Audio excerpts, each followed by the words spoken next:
Hello students. Last class আমি already discuss কৰিছিলোঁ rural settlement কি হয়, urban settlement কি হয়, সেইখিনি আমি চালোঁ। এতিয়া আমাৰ নেক্সট টপিকটো আছে আজি rural settlementৰ পেটাৰ্ণ আৰু rural settlementৰ প্ৰব্লেমছ হওক বা rural settlementনো কেনেকৈ ফৰ্ম হয় কোনোবা এটা এৰিয়াত। এতিয়া সেইখিনিলৈ আগবঢ়াৰ আগত আমি জানিব লাগিব rural settlement কোনবিলাক এৰিয়াত ফৰ্ম হয় আৰু কি ফেক্টৰৰ কাৰণে rural settlementবিলাক আচলতে কোনোবা এটা এৰিয়াত ফৰ্ম হয়। তাৰ আগত এটা তোমালোকৰ কুৱেশ্যন আহে এইচ এছ ছেকেণ্ড ইয়েৰত, সেইটো অকণমান ডিছকাছ কৰি লওঁ এই চেপ্টাৰটোৰ পৰা। Why water is called the primary determinant of a rural settlement? তাৰমানে পানী কিয় গ্ৰাম্য বসতিৰ প্ৰাথমিক নিৰ্ণায়ক বুলি কোৱা হয়। এই কুৱেশ্যনটো প্ৰায় অহা দেখা যায়। এইটো একদম চিম্পল হয় এনচাৰটো। পানী কি হয়, এতিয়া আমাৰ মেক্সিমাম মানুহ আমাৰ ৰুৰেল ছেটেলমেণ্টৰ এগ্ৰিকালচাৰৰ ওপৰত ডিপেণ্ড কৰে। এতিয়া সেইটো কাৰণে কি হয়, এগ্ৰিকালচাৰ ক'ত হ'ব, খেতি বাতি ক'ত হ'ব ভালকৈ, যোনবিলাক এৰিয়াত পানীটো সহজে পোৱা যায় সেইবিলাক এৰিয়াতেতো এগ্ৰিকালচাৰ হ'ব। এতিয়া আমাৰ ৰুৰেল ছেটেলমেণ্টৰ মেক্সিমাম মানুহ আমি আগতেই পাই আহিছোঁ যে এগ্ৰিকালচাৰৰ লগত ৰিলেটেড। সেইটো কাৰণে ৰুৰেল ছেটেলমেণ্টবিলাক তোমালোকে চাবা যোনবিলাক ৰিভাৰ বা লেক হওক বা কিছুমান সৰু সৰু জান হওক, এনেকুৱা মানে পানী থকা অঞ্চলৰ খুব ছাইডতে হোৱা দেখা যায়। কাৰণ কি হয়, সেই পানীৰ উৎসবোৰৰ পৰা চ'ৰ্চবিলাকৰ পৰা মানুহবিলাকে পানীটো লৈ খেতি বাতি কৰিবলৈ সুবিধা হয় আৰু তাতে কেইবাঘৰো মানুহ গোট খাই পেলাই এটা ৰুৰেল ছেটেলমেণ্ট ক্ৰিয়েট কৰে। তো সেইটো কাৰণে হৈছে পানীটো আমাক যিহেতু লাগেই, প্লাছ পানী কি হয় ইৰিগেশ্যন পাৰপাজতো ইউজ কৰে, জলসিঞ্চনৰ কামত বা কিছুমান প্ৰাথমিক খণ্ডৰ লগত ৰিলেটেড কিছুমান মানুহে প্ৰাইমেৰী অকুপেশ্যনৰ লগত ৰিলেটেড মানুহ কিছুমানে মাছ ধৰিও নিজৰ জীৱিকা উপাৰ্জন কৰে। তো সেই মাছ ক'ৰ পৰা ধৰিব, মাছটোতো পানীতে ধৰিব লাগিব। গতিকে সেই পানী এটা প্ৰধান ফেক্টৰ হয় ৰুৰেল ছেটেলমেণ্ট এটা ফৰ্ম হ'বলৈ। সেইটো কাৰণে পানীক ৰুৰেল ছেটেলমেণ্ট এটা ক্ৰিয়েট হোৱাৰ প্ৰাইমেৰী ডিটাৰমিনেণ্ট বুলি কোৱা হয়, প্ৰাথমিক নিৰ্ণায়ক বুলি কোৱা হয়। তো এইটো কথা তোমালোকে মনত ৰাখিবা। তো প্ৰায়ে আহে why water is called primary determinant of a rural settlement। তো তাৰ মেইন কনচেপ্টটো সেইটোৱেই। সেইটো কাৰণে পানীক ৰুৰেল ছেটেলমেণ্টৰ প্ৰাইমেৰী ডিটাৰমিনেণ্ট বুলি কয়। তো আমি ফেক্টৰৰ কথা যদি চাওঁ ৰুৰেল ছেটেলমেণ্ট কিয় ফৰ্ম হয়, তো এটা ফেক্টৰ আমি পালোৱেই, সেইটো হৈছে এভেইলেবিলিটি অফ ৱাটাৰ। য'ত পানী থাকিব তাৰ আশে পাশে খেতি কৰিবলৈকে হওক বা আদাৰ কিছুমান প্ৰাইমেৰী অকুপেশ্যনৰ কাৰণেই হওক তাত ৰুৰেল ছেটেলমেণ্টটো ফৰ্ম হয়। নেক্সট এটা চাব পাৰা তোমালোকে এগ্ৰিকালচাৰ। এগ্ৰিকালচাৰটোক আমি ৰুৰেল ছেটেলমেণ্ট এটা ফৰ্ম হোৱা ফেক্টৰ বুলি ক'ব পাৰোঁ। কাৰণ এটা ৰুৰেল ছেটেলমেণ্টৰ মেক্সিমাম মানুহ কিহত এংগেজ হৈ থাকে, প্ৰাইমেৰী অকুপেশ্যনৰ লগত। প্ৰাইমেৰী অকুপেশ্যনৰ এটা বেষ্ট এক্সাম্পল কি হয়, এগ্ৰিকালচাৰ। তো এগ্ৰিকালচাৰ য'ত থাকিব তাত ৰুৰেল ছেটেলমেণ্ট এটা ফৰ্ম হয়।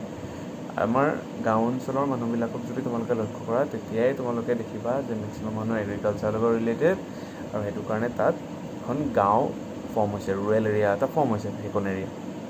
এতিয়া সেইটো কাৰণে এগ্ৰিকালচাৰ য'ত সুবিধাজনক, এগ্ৰিকালচাৰ প্ৰেক্টিছ কৰিবলৈ য'ত সুবিধাজনক এৰিয়া যোনবিলাক থাকে তাতে ৰুৰেল ছেটেলমেণ্ট এটা ফৰ্ম হয়।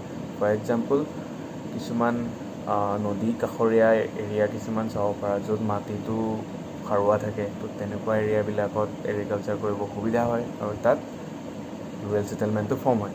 সেইটো আৰু এটা ফেক্টৰ হৈছে যোনবিলাক ফ্লাড প্ৰ'ন এৰিয়া, য'ত সঘনাই বানপানী হৈ থাকে, তেনেকুৱা এৰিয়াবিলাকত কি হয়, তাত কিছুমান হাইলেণ্ড এৰিয়াত সেইবিলাক এৰিয়াত পোৱা যায়, য'ত মানে ফ্লাড প্ৰ'ন এৰিয়াবিলাকত কিছুমান হাইলেণ্ড এৰিয়া থাকে। সেই হাইলেণ্ড এৰিয়াবিলাকত কেইবাঘৰো মানুহে মিলি পেলাই এটা ৰুৰেল ছেটেলমেণ্ট ফৰ্ম কৰে। কেলৈ কৰে, কাৰণ প্ৰত্যেকটো বছৰতে তাত বানপানী হয়। বানপানীততো এনেও মানুহটো বহুত লষ্ট হয় প্ৰপাৰ্টি। সেই তেওঁলোকে কি কৰে, সেই ওখ এৰিয়াবিলাকত নিজৰ বসতি স্থাপন কৰে যাতে সিহঁতি বানপানীৰ পৰা বা ফ্লাডৰ পৰা বাচি থাকিব পাৰে। তেনেকুৱা ফ্লাড প্ৰ'ন এৰিয়াবিলাকত সাধাৰণতে হাইলেণ্ড এৰিয়াবিলাকত ৰুৰেল ছেটেলমেণ্ট এটা ফৰ্ম হোৱা দেখা যায়।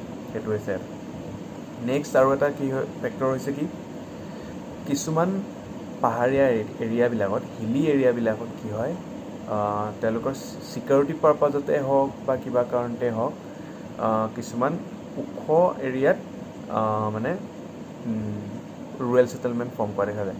তেওঁলোকে এই এক্সাম্পলটো বেষ্ট এক্সাম্পল আমাৰ কাৰ্বি আংলং ডিষ্ট্ৰিক্টৰ চাইডে চাব পাৰা বা নাগালেণ্ড হওক মিজোৰাম এইবিলাকত যিমানবিলাক ৰুৰেল ছেটেলমেণ্ট আছে চব পাহাৰৰ ওপৰত কিছুমান এটা সৰু এৰিয়া লৈ পেলাই তেওঁলোকে কেইবাঘৰ মানুহ তাত ছেটেল হৈ পেলাই এটা ৰুৰেল ছেটেলমেণ্ট ফৰ্ম কৰে তাৰ বেষ্ট মানে তাৰ হেৰিটো হৈছে কাৰণটো কি ৰিজনটো কাৰণ তেওঁলোকে ছিকিউৰিটি পাৰপাজত তাত থাকিবলৈ লয় যেনে চুৰি হওক ডকাইতি হওক এনেকুৱা ধৰণৰ পৰা বাচি থাকিবৰ কাৰণে আৰু কিছুমান ৰিচোৰ্চ সেইবিলাক জেগাত তেওঁলোকৰ কাৰণে ইজিলি এভেইলেবল থাকে তো তেওঁলোকে কি কৰে সেই পাহাৰীয়া এৰিয়াবিলাকত নিজৰ বসতি স্থাপন কৰে বা ৰুৰেল ছেটেলমেণ্ট এটা ফৰ্ম কৰে সেইটো নেক্সট আকৌ আৰু এটা ফেক্টৰ কি হয় কিছুমান এনেকুৱা এৰিয়া থাকে সেই যোনবিলাক এৰিয়া সাধাৰণতে গভৰ্ণমেণ্টে কি কৰে এটা সময়ত সেইবিলাকৰ একদম নেগলেক্ট কৰা নিচিনাকৈ মানে এৰি থোৱা এটা কিছুমান এৰিয়া থাকে সেই এৰিয়াবিলাকে এতিয়া কি হয় আকৌ গভৰ্ণমেণ্টে নতুন স্কিম লৈ পেলাই তেনেকুৱা মানে জেগাত একদম পৰিকল্পনা কৰি পেলাই প্লেনিং কৰি তাত কিছুমান একদম চিজিলকৈ মানে কিছুমান ঘৰ চৰ আৱাসগৃহ কিছুমান যোগান ধৰি পেলাই এটা ছেটেলমেণ্টৰ পেটাৰ্ণ এটা ক্ৰিয়েট কৰে যোনটোক আমি সাধাৰণতে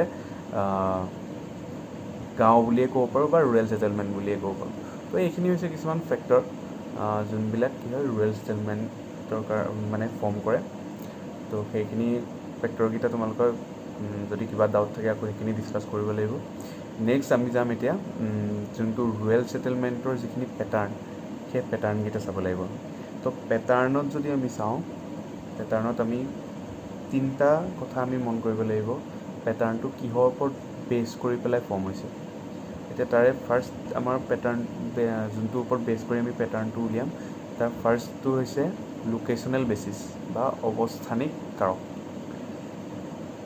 তাৰপিছত আমি জিঅ'মেট্ৰিক শ্বেপৰ ওপৰত ডিপেণ্ড কৰি কিছুমান পেটাৰ্ণ পাম আৰু কিছুমান ফাংচনেল বেচিছ আমি পেটাৰ্ণ পাম তো এই তিনিটাৰ বিষয়ে আমি এতিয়া ডিছকাছ কৰিব লাগিব এতিয়া যদি আমি চাওঁ লোকেশ্যনেল বেচিছ যোনটো অৱস্থানিক আধাৰ বুলি কোৱা হয় এইটো কেনেকৈ ডিপেণ্ড কৰে ৰুৰেল ছেটেলমেণ্টটো কোনটো লোকেশ্যনত আছে যদিহে ধৰা হয় যদি ৰুৰেল ছেটেলমেণ্টটো এটা প্লেইন এৰিয়াত আছে তেন্তে তাক কোৱা হ'ব প্লেইন এৰিয়া ভিলেজ মানে সমভূমিৰ গাঁও যদি সমভূমি অঞ্চলত থাকে যদি উপকূল অঞ্চলত থাকে বা কোষ্টেল এৰিয়াত যদি ৰুৰেল ছেটেলমেণ্টটো থাকে তেতিয়া তাক ক'ব কোষ্টেল এৰিয়া ভিলেজ যেনিবা এখন মৰুভূমি অঞ্চলত এখন ভিলেজ আছে বা ৰুৰেল ছেটেলমেণ্ট আছে তেতিয়া তাক ক'ব ডেজাৰ্ট এৰিয়া ভিলেজ তো সেই ৰুৰেল ছেটেলমেণ্টটো আমি কেনেকৈ ভাগ কৰিলোঁ ৰুৰেল ছেটেলমেণ্টটোৰ লোকেশ্যনটোৰ ওপৰত ডিপেণ্ড কৰি আমি ভাগ কৰিলোঁ নেক্সট যদি আমি চাওঁ ৰুৰেল ছেটেলমেণ্ট কেনেকৈ আমি ভাগ কৰোঁ এটা আছে ফাংচনেল বেচিছ প্ৰকাৰ্য আধাৰ বুলি যোনটো আমি কওঁ এতিয়া ফাংচনেল বেচিছ বুলিলে তোমালোকে এটাই গম পাবা বা প্ৰকাৰ্য বুলি যদি কয় তাৰমানে সেই ৰুৰেল ছেটেলমেণ্টটোৰ মানুহখিনিৰ মেইন অকুপেশ্যনটো কি সেইটোৰ ওপৰত ডিপেণ্ড কৰি ৰুৰেল ছেটেলমেণ্টটো ভাগ কৰে অকুপেশ্যনৰ ওপৰত ডিপেণ্ড কৰি মেইন কাম কাজ কি কৰে মানে প্ৰধান কাম কাজ কি তেওঁলোকৰ জীৱিকা কি এতিয়া যদি আমি চাওঁ তেনেকৈ আমি কিছুমান ঢেৰ এক্সাম্পল আমি পাওঁ আমি শুনি থাকোঁ যেনে মাছমৰীয়া গাঁও সোণাৰী গাঁও কুমাৰ গাঁও এনেকৈ আমি কিছুমান গাঁৱৰ নাম আমি শুনো ৰুৰেল ছেটেলমেণ্টৰ নাম তাৰমানে কি হয় মাছমৰীয়া গাঁও মানে কি এটা সময়ত এতিয়া নহ'ব পাৰে কিন্তু এটা সময়ত হয়তো সেই ৰুৰেল ছেটেলমেণ্টটোৰ মানুহখিনিৰ প্ৰধান জীৱিকা বা অকুপেশ্যন আছিল মাছ ধৰাটো সোণাৰী গাঁও মানে তাৰমানে সেই ৰুৰেল ছেটেলমেণ্টটোৰ মানুহৰ অকুপেশ্যনটো আছিল সোণাৰী আছিল তেওঁলোকে যোনখিনিয়ে সোণৰ পৰা অলংকাৰ বনায় নেক্সট আছিল কুমাৰ গাঁও হয়তো মাটিৰ বাচন বৰ্তন বনোৱা মানুহৰ বসতি আছিল তাত তো তেনেকৈ ধৰণে আমি ৰুৰেল ছেটেলমেণ্টবিলাক ভাগ কৰোঁ এইটো ডিপেণ্ড অন দি ফাংচন বা তেওঁলোকৰ অকুপেশ্যনৰ ওপৰত ডিপেণ্ড কৰি আমি সেই ৰুৰেল ছেটেলমেণ্টটো আমি ভাগ কৰোঁ তো এই দুটা হৈছিলে লোকেশ্যনেল বেচিছ আৰু ফাংচনেল বেচিছ নেক্সট আমি যদি চাওঁ যোনটো মষ্ট ইম্পৰ্টেণ্ট সেইটো হৈছে জিঅ'গ্ৰাফিক শ্বেপ অফ ছেটেলমেণ্ট তাৰমানে আমি ৰুৰেল ছেটেলমেণ্টটোৰ যোনটো শ্বেপটোৰ ওপৰত ডিপেণ্ড কৰি আমি কেনেকৈ আমি ৰুৰেল ছেটেলমেণ্টবিলাক ভাগ কৰোঁ কোনটো শ্বেপত ৰুৰেল ছেটেলমেণ্টটো আছে আমি সেইটো চাব লাগিব তাৰে আমাৰ ফাৰ্ষ্টটো আছে লিনিয়াৰ ছেটেলমেণ্ট বা ৰৈখিক বসতি এতিয়া লিনিয়াৰ ছেটেলমেণ্টটো কি হয় যেতিয়া ৰুৰেল ছেটেলমেণ্টটো এডাল লাইনৰ নিচিনাকৈ থাকিব বা দীঘলীয়াকৈ শাৰী পাতি যেতিয়া থাকিব ৰুৰেল ছেটেলমেণ্টটো তেতিয়া তাক ক'ব লিনিয়াৰ ছেটেলমেণ্ট যদি আমি ৰুৰেল ছেটেলমেণ্টটো ওপৰৰ পৰা চাওঁ ৰুৰেল এৰিয়াটো তেতিয়া আমি দেখিম যে ঘৰবিলাক লাইন পাতি আছে বা শাৰী পাতি আছে দীঘলীয়াকৈ সেইটো কাৰণে তাক কোৱা হয় লিনিয়াৰ ছেটেলমেণ্ট অৰ্থাৎ লাইনৰ নিচিনা এইবিলাক আমি ক'ত দেখা পাওঁ এটা দীঘলীয়া ৰাস্তাৰ পাৰে পাৰে আমি দেখা পাব পাৰোঁ বা এখন নদীৰ পাৰে পাৰে আমি দেখা পাব পাৰোঁ তোমালোকৰ ডায়েগ্ৰামটো তোমালোকে দেখিছা এই ডায়েগ্ৰামটো দেখিলে তোমালোকে বুজি পাবা লিনিয়াৰ ছেটেলমেণ্ট কি হয় যিটোক আমি কওঁ ৰৈখিক বসতি অৰ্থাৎ লাইনৰ নিচিনাকৈ থাকিব বা ৰৈখিকভাৱে থাকিব সেইটো কাৰণে তাক লিনিয়াৰ ছেটেলমেণ্ট বুলি কয় আমি যদি 2 নম্বৰটো আমি জিঅ'মেট্ৰিক শ্বেপটো যদি আমি চাওঁ সেইটো পাম আমি চাৰ্কুলাৰ ছেটেলমেণ্ট যোনটো কোৱা হয় চক্ৰাকাৰ বসতি এতিয়া কি হ'ব আমি যদি ৰুৰেল ছেটেলমেণ্টটো হাউচৰ পেটাৰ্ণটো আমি যদি চাওঁ হাউচবিলাকৰ বা ঘৰবিলাকৰ তেতিয়া আমি দেখিম যে সেইটো চাৰ্কুলাৰ শ্বেপত থাকিব বা ঘূৰণীয়াকৈ থাকিব বাসস্থানখিনি মানে ঘৰখিনি গোটেইখিনি এটা ঘূৰণীয়াভাৱে আছে সেইটো কাৰণে তাক কোৱা হয় চাৰ্কুলাৰ ছেটেলমেণ্ট তো এইবিলাক আমি ক'ত পাম সাধাৰণতে এটা ঘূৰণীয়া ডাঙৰ যদি পুখুৰী থাকে পুখুৰী পাৰে পাৰে যেনিবা ৰুৰেল ছেটেলমেণ্টটো ক্ৰিয়েট হ'ল তেতিয়া ঘৰবিলাক ফৰ্ম হ'ল তেতিয়া তাক দেখাত ঘূৰণীয়া যেন লাগিব বসতিখিনি সেইটো কাৰণে তাক কোৱা হয় চাৰ্কুলাৰ ছেটেলমেণ্ট আকৌ তেনেকুৱা আমি যদি ডাঙৰ এটা হ্ৰদ পাওঁ ঘূৰণীয়া তাৰ হ্ৰদটোৰ যদি চাৰিওফালে লেকটোৰ যদি চাৰিওফালে কিছুমান বসতি গঢ় লয় তেতিয়া তাকো দেখাত চাৰ্কুলাৰ শ্বেপত দেখা পাম আমি সেইটো কাৰণে তাক চাৰ্কুলাৰ ছেটেলমেণ্ট বুলি কোৱা হ'ব নেক্সট ছেটেলমেণ্টটো আমি যদি চাওঁ সেইটো হৈছে স্কোৱাৰ শ্বেপ ছেটেলমেণ্ট এইবোৰ চব জিঅ'মেট্ৰিক শ্বেপ হয় তোমালোকে সেইটো গম পাইছে তো স্কোৱাৰ শ্বেপ মানে কি বৰ্গাকৃতি স্কোৱাৰ শ্বেপত থাকিব গোটেই হাউচখিনি ঘৰখিনি এতিয়া কি হ'ব তো এইবিলাক সাধাৰণতে ক'ত দেখা পায় এনেকুৱা ছেটেলমেণ্ট তোমালোকৰ ঘৰৰ ওচৰতো চাগে তোমালোকে দেখিলে মন কৰিবা কিছুমান চাৰিআলি থাকে য'ত চাৰিটা ৰাস্তা একেলগে জইন হয় তো তেনেকুৱা কি হয় এৰিয়াবিলাকত স্কোৱাৰ শ্বেপত গোটেই ঘৰবিলাক থাকে অৰ্থাৎ ঘৰবিলাকতো লগ লাগি থাকিব তো সেই যদি আমি ওপৰৰ পৰা যদি আমি চাওঁ সেই ঘৰখিনি বাসস্থানখিনি যদি আমি মানুহৰ চাওঁ তেতিয়া আমি দেখিম সেইখিনি স্কোৱাৰ শ্বেপত আছে আৰু বা ডাঙৰ যদি স্কোৱাৰ শ্বেপৰ যদি এটা ডাঙৰ ৱাটাৰ ৰিজাৰ্ভাৰ আছে বা পুখুৰী যদি আছে তেতিয়া আমি তাৰ চাৰিওফালে যদি স্কোৱাৰ শ্বেপত যদি ছেটেলমেণ্ট ফৰ্ম হয় তেতিয়া তাক কোৱা হ'ব স্কোৱাৰ শ্বেপ ছেটেলমেণ্ট এইবোৰ আমি কি হয় জিঅ'মেট্ৰিক শ্বেপ হয় তো সেইটো হৈ গ'ল স্কোৱাৰ শ্বেপ ছেটেলমেণ্ট আৰু ইয়াৰ ডায়েগ্ৰামকেইটা তোমালোকক মই এইটো দেখা পাইছে ওপৰতো চাৰ্কুলাৰ ছেটেলমেণ্ট আৰু তাৰ তলৰটো স্কোৱাৰ শ্বেপ ছেটেলমেণ্ট তো স্কোৱাৰ শ্বেপ ছেটেলমেণ্টটো দেখাত ছেটেলমেণ্টখিনি এনেকুৱা হয় নেক্সটটো হৈছে নিউক্লিয়েটেড ছেটেলমেণ্ট বা কেন্দ্ৰীভূত বসতি বুলি কয় এতিয়া এনেকুৱা ছেটেলমেণ্ট কেতিয়া ফৰ্ম হয় যেতিয়া মানুহবিলাক একেলগে থুপ খাই থাকে মানে ওচৰা ওচৰিকৈ যেতিয়া একেলগে মানুহখিনিয়ে নিজৰ ঘৰখিনি বনায় তেতিয়া তাক নিউক্লিয়েটেড ছেটেলমেণ্ট বুলি কয় এইবিলাক সাধাৰণতে কিছুমান ফ্লাড প্ৰ'ন এৰিয়াত দেখা পোৱা যায় যোন বানপীড়িত অঞ্চল বুলি যেতিয়া যাক আমি কওঁ তাৰমানে তেনেকুৱা এৰিয়াবিলাকত সাধাৰণতে কি হয় মানুহে ঘৰ বনাবলৈ মানে ভাল মাটিৰ অভাৱ থাকে তেতিয়া কি হয় এটা সৰু এৰিয়াক মানে চেণ্টাৰ হিচাপে লৈয়ে গোটেই মানুহখিনিয়ে কেইবাটাও ঘৰ একেলগে বনাই তাত ছেটেলমেণ্ট ফৰ্ম কৰে যাক আমি নিউক্লিয়েটেড ছেটেলমেণ্ট বুলি কওঁ মানে একেলগে থকা থুপ খাই থকা তো তাৰ ডায়েগ্ৰামটো তলত দিয়া আছে তোমালোকে দেখিছে আৰু নেক্সট তাৰটো হৈছে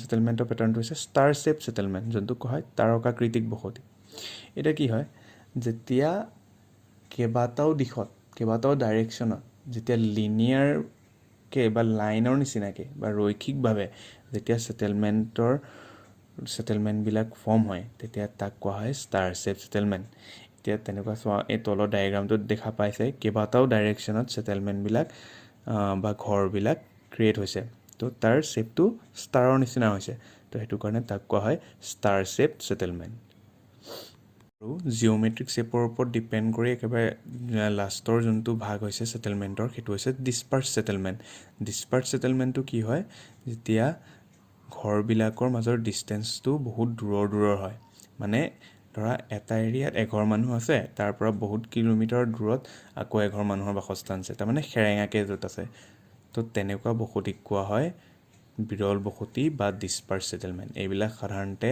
হিলি এৰিয়াবিলাক হওক বা ডেজাৰ্ট এৰিয়া এনেকুৱা এৰিয়াবিলাকত দেখা পোৱা যায় য'ত পপুলেশ্যন ডেনচিটিটো জনসংখ্যাৰ ঘনত্বটো বহুত কম হয় তো এইকেইটাই হৈছে জিঅ'মেট্ৰিক শ্বেপৰ ওপৰত ডিপেণ্ড কৰি ভাগ কৰা ৰুৰেল ছেটেলমেণ্টৰ পেটাৰ্ণকেইটা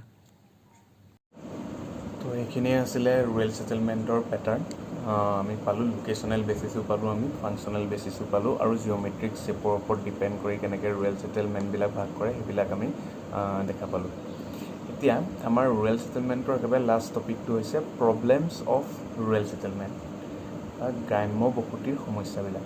তো এই সমস্যাবিলাক সাধাৰণতে এইটো ডিছকাছ কৰিবলৈ ইমান একো নাথাকে, কাৰণ আমি দেখিয়ে আহিছোঁ ৰুৰেল ছেটেলমেণ্টৰ কিবিলাক প্ৰব্লেম, কাৰণ আমাৰ মেক্সিমাম আমি ইয়াৰ ৰুৰেল ছেটেলমেণ্টৰে মানুহ। তো ৰুৰেল ছেটেলমেণ্টৰ কি প্ৰব্লেম থাকিব পাৰে, আমি যদি পোনপ্ৰথমেই চাওঁ ৰুৰেল ছেটেলমেণ্টৰ ফাৰ্ষ্ট প্ৰব্লেমটোৱে আমি পাব পাৰোঁ খোৱা পানীৰ যোনটো সমস্যাটো, ড্ৰিংকিং ৱাটাৰ। কাৰণ ইয়াত কিছুমান আমাৰ ইয়াত নহ'ব পাৰে, কিন্তু মেক্সিমাম ৰুৰেল এৰিয়াৰ মানুহবিলাকৰ পানীৰ চ'ৰ্চটো থাকে, কিছুমান পুখুৰী থাকিব পাৰে বা নদ নদী থাকিব পাৰে। তো তেনেকুৱা চ'ৰ্চৰ পৰা মানুহে পানীটো লয়, আৰু সেই পানীখিনি হাইজেনিক নহয়, খোৱাৰ উপযোগী নহয়। তো মেক্সিমাম মানুহে কি কৰে, এই ৰুৰেল ছেটেলমেণ্টত খোৱা পানীৰ অভাৱত মানুহে ভোগে, চাফাৰ কৰে। তো সেইটো হৈছে এটা প্ৰধান সমস্যা। নেক্সট যদি আমি সমস্যা চাব পাৰোঁ, হেল্থৰ আমি ইছ্যু চাব পাৰোঁ। মেক্সিমাম মানুহৰ হেল্থ ফেচিলিটি ভাল নহয়, তাত উপযুক্ত চিকিৎসালয়ৰ অভাৱ থাকে, হস্পিটেলৰ অভাৱ থাকে, প্লাছ তেওঁলোকে বিভিন্ন ধৰণৰ ৰোগত আক্ৰান্ত হৈ থাকে। তো সেইখিনি আমি হেল্থৰ ইছ্যুটো আমি প্ৰব্লেম হিচাপে ল'ব পাৰোঁ। নেক্সট যদি আমি চাওঁ, এডুকেশ্যনটো আমি চাব পাৰোঁ। উপযুক্ত এখন বিদ্যালয় বা স্কুল কলেজৰ অভাৱ আমি ৰুৰেল ছেটেলমেণ্টত দেখা পাওঁ, যাৰ কাৰণে ৰুৰেল ছেটেলমেণ্টৰ মেক্সিমাম মানুহে আনএডুকেটেড হয় বা ইলিটাৰেট হয়। তো সেইটো আমি এটা প্ৰব্লেম হিচাপে ল'ব পাৰোঁ।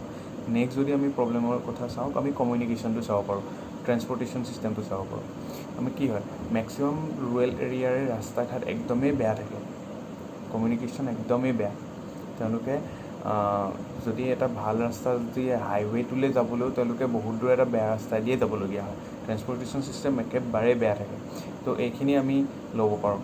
প্লাছ কিছুমান এৰিয়া এনেকুৱা থাকে য'ত ইলেক্ট্ৰিচিটি ফেচিলিটিও নাথাকে ৰুৰেল এৰিয়া। তো এনেকুৱা ধৰণৰ কিছুমান প্ৰব্লেম আমি ৰুৰেল এৰিয়াত সাধাৰণতে দেখা পাওঁ। তাৰ ভিতৰত আমি কি পালোঁ, ফাৰ্ষ্টত যদি আমি চাওঁ ৱাটাৰটো চাব পাৰোঁ, water facility, drinking water. Next আমি ল'ব পাৰোঁ এডুকেশ্যন, তাৰপিছত ল'ব পাৰোঁ হেল্থ, তাৰপিছত ল'ব পাৰোঁ ৰাস্তা ঘাটৰ কথা ল'ব পাৰোঁ। তো এইখিনি ইলেক্ট্ৰিচিটিটো ল'ব পাৰোঁ। আৰু এটা মষ্ট ইম্পৰ্টেণ্ট কি হৈ থাকে, কিছুমান এৰিয়া এনেকুৱা থাকে য'ত প্ৰপাৰ চেনিটেশ্যনৰ ব্যৱস্থাও নাথাকে, অৰ্থাৎ লেট্ৰিন বাথৰুমৰ সুবিধাও তেওঁলোকে নাথাকে, তেওঁলোকে মুকলি জেগাত গৈ তেনেকুৱা কাম কৰিবলগীয়া হয়। তো এইখিনি হৈছে ৰুৰেল ছেটেলমেণ্টৰ মেইন প্ৰব্লেমছখিনি। তো এইটো এটা ইম্পৰ্টেণ্ট টপিক হয়, যোনটো প্ৰায়ে এক্সামত অহা দেখা যায়। তো সেইকেইটা হৈছে প্ৰব্লেমছকেইটা। হোপ তোমালোকে এইকেইটা ক্লিয়াৰ হৈছে, বা যদি ক্লিয়াৰ নাই হোৱা আমি সেইখিনি ক্লাছত ভালদৰে ডিছকাছ কৰিম। তো ৰুৰেল ছেটেলমেণ্টৰ টপিকটোৰ ইমানতে শেষ হৈছে। নেক্সট আমি ষ্টাৰ্ট কৰিম আৰবান ছেটেলমেণ্ট। তো সেইখিনি হৈছে ৰুৰেল ছেটেলমেণ্টটো।